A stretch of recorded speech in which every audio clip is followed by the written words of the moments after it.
A devastating terrorist attack on Israel, shocking the world and reminding us why President Joe Biden's leadership is needed now more than ever.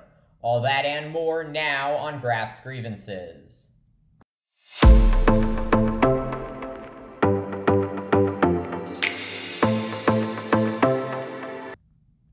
War returning to the Middle East after the terrorist group known as Hamas launched an all-out assault on Israel from Gaza.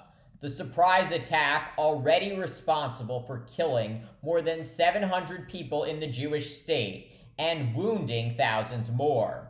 Israeli Prime Minister Benjamin Netanyahu declaring war and vowing to exact a, quote, unprecedented price from Hamas. According to authorities in Gaza, almost 600 Palestinians have now been killed there, with thousands more injured. The rapidly unfolding chaos in the Middle East, a pertinent reminder of why President Joe Biden's leadership is needed now more than ever.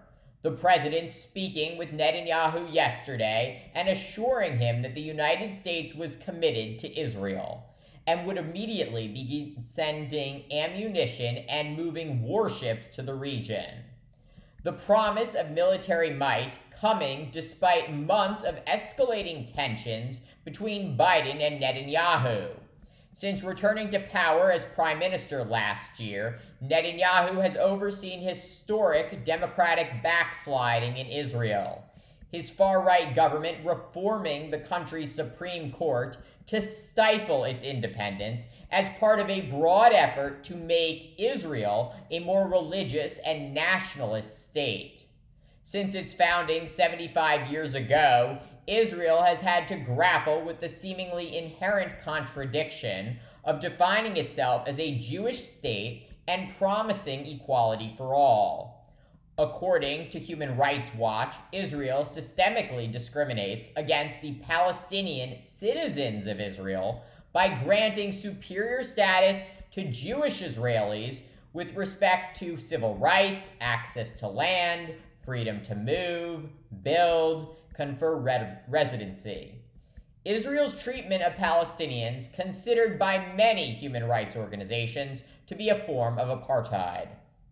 And as America's closest ally in the Middle East continues to shift further and further to the right and away from democracy, Democratic lawmakers in the U.S. have increasingly taken a tougher stance on Israel, calling on the country to live up to its ideals and treat its Palestinian citizens equally. But Biden's strategy on Israel has been far more nuanced than the progressives in his party. The president expressing great frustration with Netanyahu's far-right government and authoritarian actions, while still supporting the state of Israel.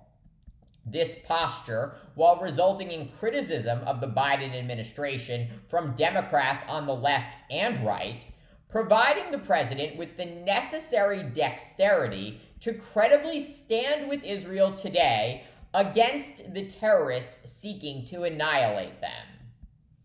And Biden's unyielding solidarity with Israel against terrorists should be noted by the American people as they prepare to cast their ballot for president next year. Biden's most likely opponent will once again be former President Donald Trump, who just last week invoked the language of Adolf Hitler to attack undocumented immigrants. The former president saying that those entering the United States from Central and South America were, quote, poisoning the blood of our country. These racist and xenophobic remarks straight out of Hitler's mouth. The Nazi leader responsible for the death of 6 million Jews, writing in his autobiography, quote, all the great civilizations became decadent because the originally creative race died out as a result of contamination of the blood. This is the evil Trump not only agrees with, but admires. Should he win a second term, Trump absolutely cannot be counted on to defend Israel's right to exist, not to mention condemn terrorism wherever it originates. Conversely, President Biden has shown he values all human life and will put aside substantial political disputes and personal disagreements to achieve a more peaceful, secure world for all of us. Thank you for watching Graf's Grievances. Let me know what you think. Please subscribe, share, and join me tomorrow for more.